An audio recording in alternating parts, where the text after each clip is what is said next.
Hello, this is Danny Ryan, and welcome to the Three Will Podcast. Today I have Chris Edwards here with me. Hey, Chris, how's it going? Hey, doing great. Good. Looking forward to getting an update from you. You've been busy, my man. I try to stay busy all the time.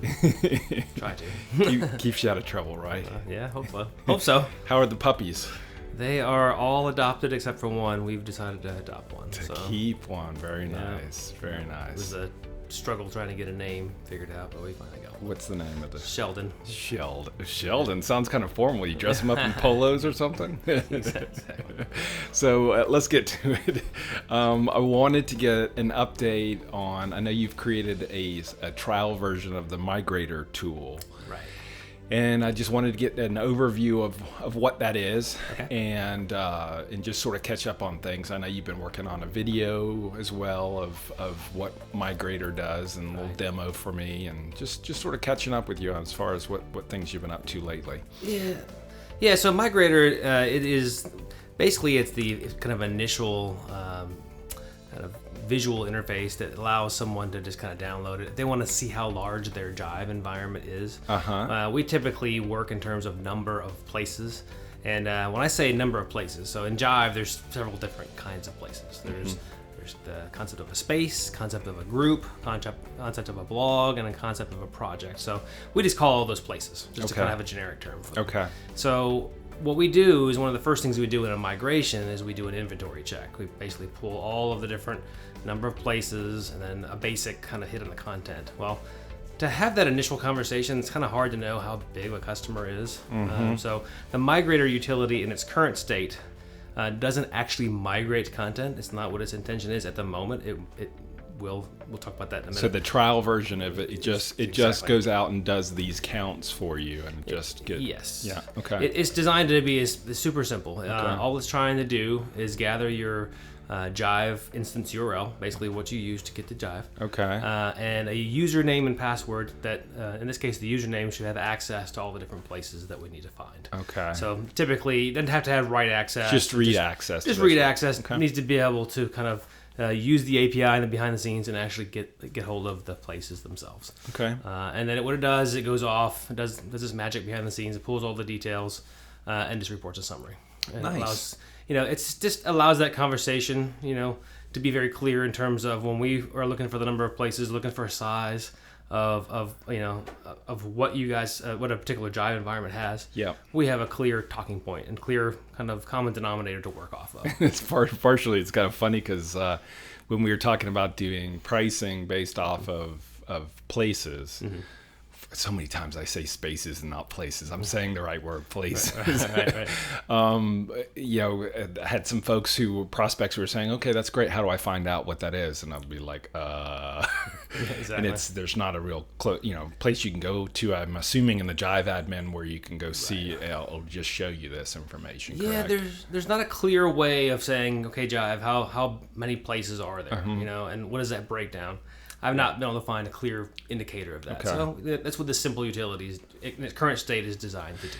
And there's also a very real, this is almost like what you often do on projects where, flushing one through the pipes, which is, seeing if somebody can test it against their Jive, whatever they happen to be running Jive-wise. And this is just hitting Jive. It's not hitting SharePoint or doing anything with regards to Office 365 or SharePoint. Yes, that's actually a great point. It is only hitting your Jive instance, so it is not reporting back information. Okay. It's not recording information other than what it puts in a log file that's local to the where the application lives. In the video, I point that out, kind of where that is. So You storing the credentials anywhere? not storing the credentials anywhere. All right. The intention was to not do any of that. It's really just an exercise to get the number of places to have that conversation. Okay. Yeah, So where's this go? I know one of the things I'd love to have is just because a lot of people ask, can you just migrate one place for me? And I know if maybe eventually if there's some arm twisting going on and you have enough time, we may be able to get to that, or maybe not. Who knows? We may I'd need love to to be able walk to them get through. to that. Yeah, so. But I know that's something we want to do. There's also, I know, maybe getting a little bit more information about sizes of things, or what other things are on the backlog right now of things that you want to add to the trial version. Yeah, so the trial version, I think the next major, the logical thing to do would be to go a little deeper in terms of the content. So one of the things we do is part of the inventory process is we capture the number of places, but we also do an initial kind of high level pull of content, not actually pull all the binaries, not do the full massive pull, but the high level details of what's in the content. Yeah. That allows us to get the number of content per place. So the beautiful thing about that is to do that in a simple way, add that to the utility. Then we can actually start talking about, how do we group our places in such a way that if we were to batch them up, we can do them in a very consistent way. So if we wanted to migrate 100 or 200, maybe 1,000 at a time, that 1,000 that we identify is similar to the next 1,000. We're not guessing in terms of how long something's going to take. We're getting more predictable with how long an actual migration is going to take. Nice. So it's really the next phase would be to be more predictable, add some more predictability to the output and how long things would take to do. Very nice. And it also it just helps us plan, and then it adds to kind of the overall process how migrations are done. So that information will be super useful to have. And it's nice. I appreciate you creating a little video, and I'll put a link to the video in the notes in this podcast. But just sort of walking through what the typical Jive migration looks like, and what the tool does. I know it's a command line tool, so it's doing what it's doing, and it's writing to a log file, and you try to, but I really appreciate, I think, just sort of you going through what the whole process is, because that just makes it more real to me, and for folks who want to see what does it look like to do an actual migration. Yeah, so, and we try to keep things simple. We're trying to go after stuff that just truly makes sense, right? Yeah. I mean, we want to help people be successful in their migrations. We don't want to overdo it, over-engineer it. We just want to be very specific about what we're going after, ask the right questions, make sure we're, able to measure things correctly, also estimate things correctly, so we don't overblow budget or anything like that. It's wholly designed to be, someone to go from end to end, be very predictable about it, and be successful with the whole process. So it also, keeping the tool simple allows us to customize them very easily. So if someone, I don't like the way that works, doesn't quite, the whole migration process, I want to change something about it. I mean, it makes it very easy for us to kind of adapt to that. Very nice. So that's the plan. That's the strategy. And you're in the middle of a migration right now, right? Yeah. How's that going? Going pretty well. Yeah. Going pretty well. Looking forward to getting this one under the belt as well. But it's good. It's a pretty big one. So. Big like amount of content, or big like number of spaces, number of places? Yeah. Okay. So it's quite a.